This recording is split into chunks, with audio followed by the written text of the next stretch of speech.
Top quality और consistent performance के लिए सिर्फ सिल्वर पंप नाम याद रखना।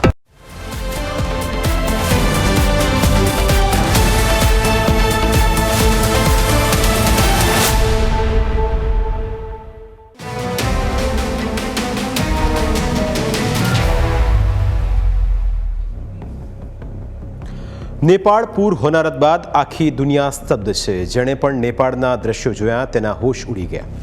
ક્ષણભરમાં આ શું થઈ ગયું?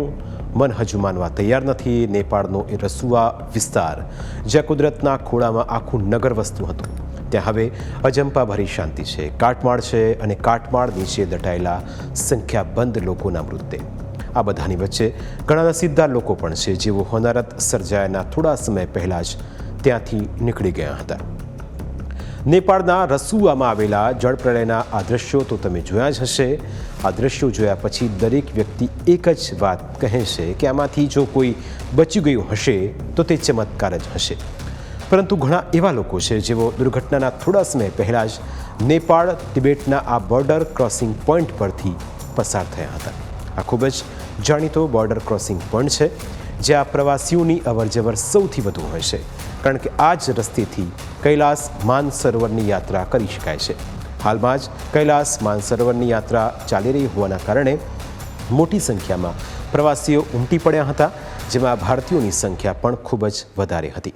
અને દુનિયાના કોઈ પણ ખૂણે ફરવાના સ્થળે ગુજરાતી ન હોય તેવું તો બની જ ન શકે। ઘણા ગુજરાતીઓ પણ માનસરોવરની યાત્રાએ ગયેલા હતા। વડોદરાના કુલ 34 પ્રવાસીઓ ટૂર ઓપરેટર મારફતે કૈલાસ માનસરોવરની યાત્રાએ ગયા હતા, જેમાંથી 12 યાત્રાળુઓ હેમખેમ પરત ફર્યા છે। આ પ્રવાસીઓમાં 4 લોકો મુક્તિનાથ ફરવા માટે નેપાળમાં રોકાયા હતા। તેઓ દુર્ઘટનાના થોડા સમય પહેલાં જ નેપાળથી નીકળ્યા હતા। પ્રવાસીઓનું કહેવું છે કે જ્યારે તેઓ કાઠમંડુ એરપોર્ટ પહોંચી ગયા ત્યારે આ દુર્ઘટના બની ચૂકી હતી, પરંતુ આ અંગે તેમને કોઈ જ જાણ કરવામાં આવી ન હતી અને કાઠમાંડુથી દિલ્હીની ફ્લાઇટમાં તેઓ પાછા આવી ગયા હતા। દિલ્હી પહોંચતા જ તેમને આ હોનારત અંગે જાણ થઈ હતી। પ્રવાસીઓનું કહેવું છે કે બિલ્ડિંગમાં પાસપોર્ટ અને ડોક્યુમેન્ટ ચેક કરાવ્યા હતા તે બિલ્ડિંગ જ પૂરના પ્રવાહમાં તણાઈ ગયું। જો તેઓ પણ ત્યાં રોકાયા હોત અથવા મોડા પહોંચ્યા હોત તો કદાચ આજે તેમનો જીવ બચી ન શક્યો હોત, પરંતુ નસીબે સાથ આપતા તેઓ મોતના મુખમાંથી બહાર આવી ગયા। જોકે તેમની સાથે પ્રવાસે આવેલા કેટલાક લોકોનો હજુ પણ કોઈ પત્તો લાગ્યો નથી। હજુ પણ તે આઘાતમાં છે। અમે જ્યારે આ ઇમિગ્રેશન પોસ્ટ જે છે અમે લગભગ 3-4 દિવસ પહેલાં જ અમે ક્રોસ કરીને કાઠમંડુ આવ્યા હતા અને ત્યાર પછી જ્યારે અમે રિટર્ન કાઠમંડુથી થતા હતા ત્યારે એ દુર્ઘટના થઈ ગઈ હતી, પણ અમે જ્યારે એરપોર્ટ પરને ચેક ઇનમાં હતા એટલે અમને કદાચ અમારા ટૂર ઓપરેટરે જાણ નહોતી કરી કે અમે પેનિક ના થઈએ, પણ અમે દિલ્હી આવ્યા ત્યારે અમને આ દુર્ઘટનાની જાણ થઈ ચૂકી હતી। એટલે આ જોઈને અમને ખૂબ જ આઘાત લાગ્યો હતો, કારણ કે જે ઇમિગ્રેશન ચેકપોસ્ટ પર એવરેજ તમને જોવા જાવ તો બંને બાજુથી યાત્રિકો જતા અને પરત ફરતા 300 થી 400 એટલે લેવલે 500 થી 600 માણસો લગભગ ત્યાં માણસો યાત્રિકોની વાત કરું છું, પ્લસ ત્યાં નેપાળી અને ચાઇનીઝ ઇમિગ્રેશન સ્ટાફ અને પ્લસ ત્યાં એટલા બધા ટ્રક્સ એન્ડ ટ્રેલર્સ હોય છે બંને બાજુથી એવરેજ કે એ બિઝનેસ સેન્ટર પણ છે, તો લગભગ 100 થી 150 ટ્રેલર્સ બંને બાજુ હોય છે અને એ બધાનું શું થયું હશે એ કલ્પના કરતાં અમારું હૃદય કાંપી જાય છે અને અમારા માટે ખૂબ જ આઘાતજનક સમાચાર કે અમે આટલી મોટી પરિસ્થિતિથી બચીને બહાર આવી ગયા। એ ખરેખર અમારા માટે મહાદેવની કૃપા, મહાદેવના આશીર્વાદ એ અમારા માટે ખૂબ જ આશીર્વાદરૂપ રહ્યા કે અમે આટલા સહી સલામત અમારા બધા યાત્રિકો પરત પાછા આવી ગયા।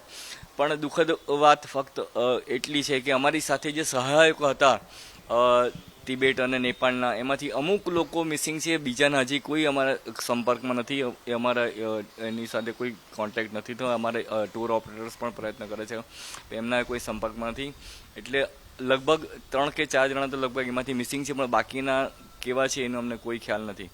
તો ભગવાન અમને સુખરૂપ બચ્યા, પણ બાકીના જે ગયા છે એમને સારી રીતે મોક્ષ આપે, કૈલાસધામ આપે એમને, અને જે બચી ગયા છે એમને ભગવાન સારી સહાયતા કરે એવું ખૂબ ખૂબ હૃદયપૂર્વક પ્રાર્થના મહાદેવને કે બધાને જે બચાવી લે, તો અમારી ખૂબ પ્રાર્થના ભગવાનને।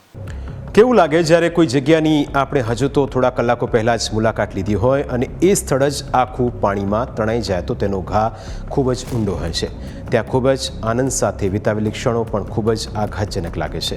ભલે બચી ગયા પણ લોકોને એવું જ લાગે છે કે જ્યાં તેઓ થોડા સમય પહેલાં રોકાયા હતા, જ્યાં એકબીજા સાથે ફોટો પડાવ્યા હતા, ત્યાં આવી હોનારત સર્જાશે તેવી તેમણે ક્યારેય કલ્પના કરી ન હતી. અને એટલે જ વડોદરાનો ભટ્ટ પરિવાર પણ અને એમનું આ પરિવારનું મન માનવા તૈયાર નથી કે ત્યાં કંઈક આવું બન્યું હશે. હોનારતથી બચીને પાછા ફરેલા પ્રવાસીઓનું કહેવું છે કે જે લોકોએ તેમને મદદ કરી તે લોકો જ લાપતા છે અને તેના કારણે તેઓ ખૂબ જ ચિંતિત છે. બોલી નથી શકતી, મારી પાસે કોઈ શબ્દો નથી અત્યારે, કારણ કે અમારી સાથે જે શેરપા હતા અને જે ઇમિગ્રેશન ને એ બધા માટે જે અમને સહાય કરતા હતા એ ભાઈઓ મિસિંગ છે, ખબર જ નથી કે એ લોકો ક્યાં છે. એટલે સતત મારા નજરમાં એ લોકોના ચહેરા જ દેખાય છે કે એ લોકો એટલી મહેનત કરી રહ્યા છે ને ખબર નથી ભગવાને શું એમને માટે વિચાર્યું હશે ને ભગવાન એમને સહી સલામત રાખે એવી મારી હૃદયથી પ્રાર્થના છે. કુદરત કેમ આટલી ક્રૂર બની? કેમ નિર્દોષ લોકોને એક જ ક્ષણમાં મોતને ઘાટ ઉતારી દીધા? નિર્દોષ લોકોએ કુદરતનું શું બગાડ્યું હતું? આવા સવાલો સાથે લોકો આક્રોશ ઠાલવી રહ્યા છે.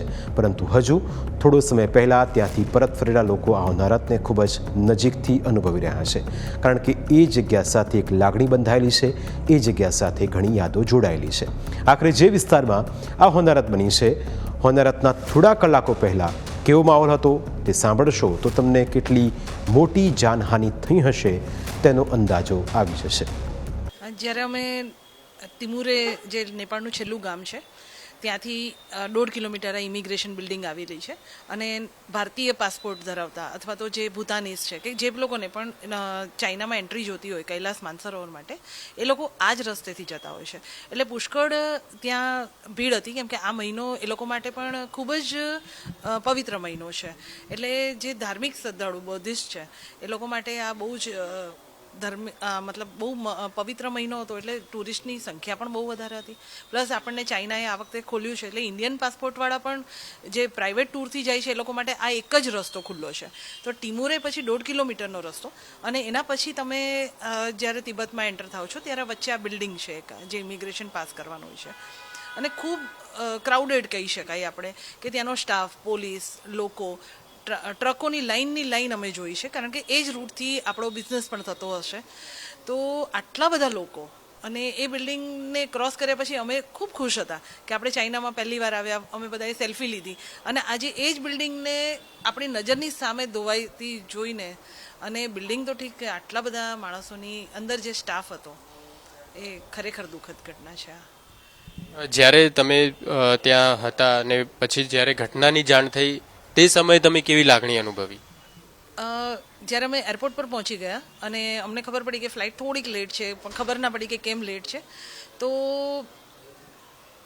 બેસી રહ્યા અમે લોકો અને એક ન્યૂઝ વોટ્સએપ પર ફ્લેશ થયા કે નેપાળમાં ફ્લડ છે અને ભારે પ્રમાણમાં પૂર આવી રહ્યું છે અને લોકોના અમારા રિલેટિવ્સને ફ્રેન્ડ્સના પણ ફોન કે તમે સેફ છો ને. તો આપણે જનરલી એવું માનતા હોઈએ કે બધા આપણને પૂછતા હોય પણ જેવા અમે દિલ્હી લેન્ડ થયા અને જે મેસેજ જોયા ત્યારે ખબર પડી કે આટલી બધી પાછળ આપણી ખરાબ હોનારત થઈ છે જેમાંથી બચીને આપણે કદાચ આવી ગયા. કદાચ અમે એક દિવસ મોડા હોત તો અમે પણ કદાચ એ જ પૂરના સંકટમાં ફસાયા હોત. નેપાળમાં સ્થિતિ ખૂબ જ ગંભીર છે. રાહત અને બચાવ કાર્ય પૂરજોશમાં ચાલી રહ્યું છે અને આ બધાની વચ્ચે લોકો બસ એક જ પ્રાર્થના કરી રહ્યા છે કે જે લોકો લાપતા છે તેમનો સંપર્ક જલ્દી થઈ જાય, કારણ કે આ તમામ લોકો હવે ભગવાનને પ્રાર્થના કરી રહ્યા છે કે જે લોકો ફસાયા છે તેમનો જીવ પણ બચી જાય.